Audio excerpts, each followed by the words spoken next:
hands-on with PlayStation's DualSense Edge, an upgrade over the regular PS5 controller that packs in a ton of new hardware and software features. On the back, you have removable paddles that can be programmed with inputs from other buttons, as well as toggles to reduce travel on the left and right triggers. The Edge allows for 3 steps of travel on the triggers and offers 2 different sets of removable paddles. While the Edge controller allows you to fully remove the thumbsticks, it takes things one step further by allowing you to fully remove the entire modules they are connected to in case they begin to drift. The Edge controller also includes a lock to securely fasten a USB-C cable to the controller for professional wired gameplay, and the case has an opening in the back so it can be charged while stored. There's also a bunch of software customization options the controller allows for on the PS5, such as creating multiple profiles and altering stick dead zone. And it includes every feature the regular DualSense controller has, like haptic triggers, which other Pro PS5 controllers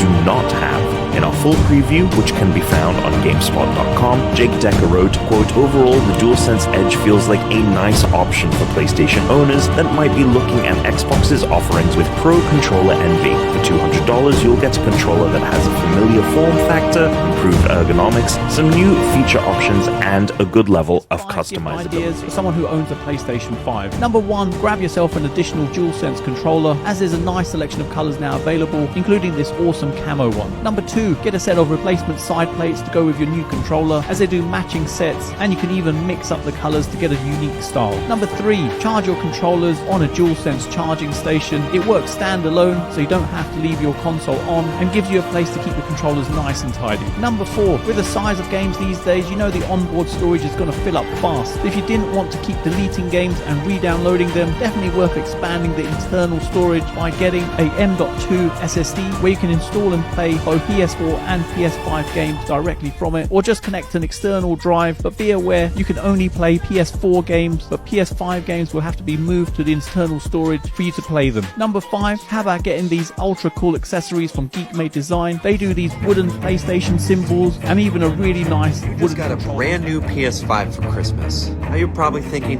what the hell am I gonna play? Well, I got you covered. Here are 5 PS5 games that you guys need to play first. Keep in mind that gaming is subjective, and this is my list, and if you don't like it, well, too bad.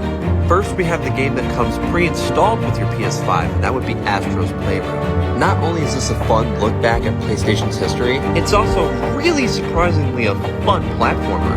Not to mention this is a fantastic demo for the DualSense controller. Next up, we have The Last of Us Part 1. This is a straight up biased choice on my end, but I can tell you why this is one of the best PS5 games that you will ever play. First off, in terms of its narrative, it's easily one of the best video game stories of all time. And the graphics in this PS5 remake are absolutely fucking mind-blowing. Also, this is the perfect time to catch up on the story since The Last of Us TV show is premiering in less than a month. You knew this game was going to be on this list at some point. What is there to say about this game that has not been said already? All I know is if you love the God of War series so far and you love this type of combat, you owe it to yourself to pick up this game because it is so damn fun. Now I'm going to talk about a game that kicked my ass, and that would be Demon's Souls. This is easily one of the best looking games on this console, period. The combat is super challenging yet ultra satisfying. And yes, there were a few times that I got so frustrated with this damn game.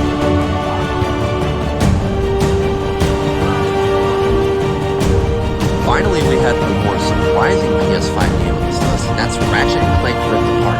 This is the most downright beautiful game on the PS5, not to mention it is so much fun. I mean, the gunplay in this game and the fact that you can switch between multiple weapons on the fly, it is just a blast to play from start to finish. And the New Game Plus mode is just chef's kiss.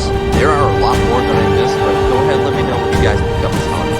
Probably the best controller Sony ever released. This is the DualSense Edge controller that's currently priced at $200, and this is Sony's first attempt at making their pro consumer controller. So let's talk about it. You know when they say don't judge a book by its cover? I really want you to apply that to this carrying case because though it looks simple, it has way more to offer than you think. When you open this case, you'll get the DualSense Edge controller front and center along with accessories like your dome caps, paddles, and USB cable. This is slightly heavier than the PS5 base controller, but I do love the sleek and edgy design with the black touchpad with the iconic PlayStation logos.